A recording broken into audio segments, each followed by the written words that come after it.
John! Ito nga pala yung ginawa nating home service tattoo last week. So, dog portrait para sa mga dog lover dyan. Tapos mga name ng anak ni Bossing. So, discreet na si Bossing. Ayaw niya magpakita. Yan nga pala yung resulta. Tapos, dito kami nagtatuan sa Kubo. Yan. Using Tech Product Philippines ng MLC Tattoo Supplies. Si Bossing galing siyang Canada. So, hindi ko alam bakit medyo may kunat ng konti. Tapos late reaction. Siguro dahil di sa balat. May mga pekas din kasi. Yung parang pekas ng foreigner. So, ginawa ko. Palit ng needle. Isip yung voltage. Kung hihinaan o lalakasan. Kasi first 1 or 2 hours ng pagtatattoo mo. Doon mo marirealize yung doon kayo magkakasundo ng balat. Minsan kasi, kagaya ng ginagawa ko ngayon, 5 voltage lang ako sa lahat ng portrait na ginagawa ko. Tapos, gamit ko ay yung flesh tone. So, sa flesh tone kasi, lalo na moreno, mahirap palabasin yan.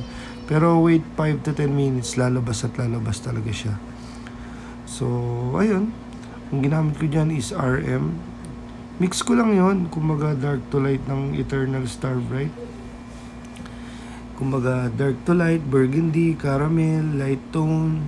So, more on kasi tayo. Gusto ko ngayon mag-practice na mag-portrait Kaya talagang gusto ko colored at colored. Pero gusto rin naman ni Bossing colored yung kalabasan ng tattoo niya.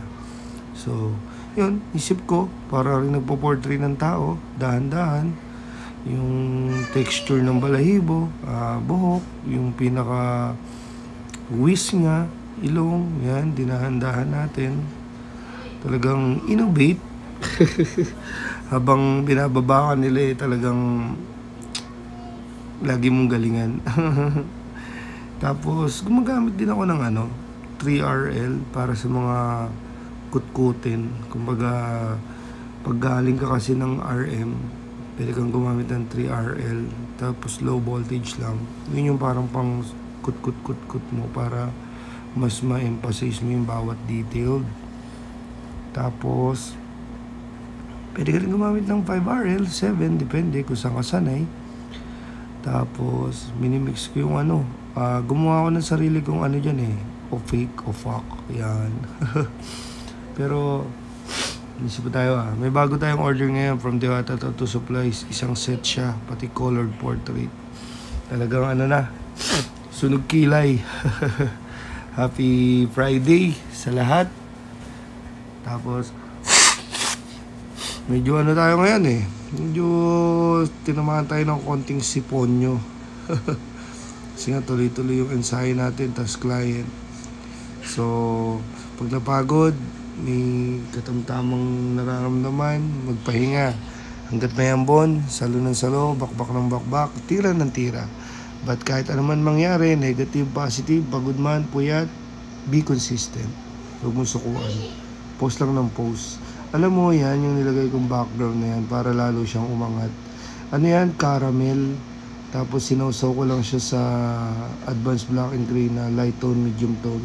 Tapos kung gusto mo mag-lighten, sawsaw mo sa puti. Ganun lang. Kulay diba? Pero ang ganda niyan, lalo na pag nag-healed. Lalo na sa mga moreno na gusto ng color yan, pang background. Okay din yan. Tapos syempre, kung kukut-kutin mo siya ng 3RL, pwede mo rin siyang gamitan ng 3R5 or 7. Balik-balikan mo siya ng highlights. Tiyagain mo lang. Kasi mas mapapaganda yung tattoo pag diba? So, salamat sa Tech Product Philippines para sa malupitang stencil. Talagang makikita talaga yung stencil. Mahirap magbura. So, ayun, nakalive po yan sa Meo TV FB page from start to finish. Hindi ko alam kung tuloy yung client ko ngayon kasi kagigising ko lang, hindi ko na-replyan agad kanina Yung meron kasi akong mga client, meron din akong on the spot model. Kaya sa lahat ng gusto mag-model dyan, PM lang ko kayo. Better ngayon, gusto kong gawin ngayon, puro colored portrait Kaya kailangan ko talaga ng mapuputi.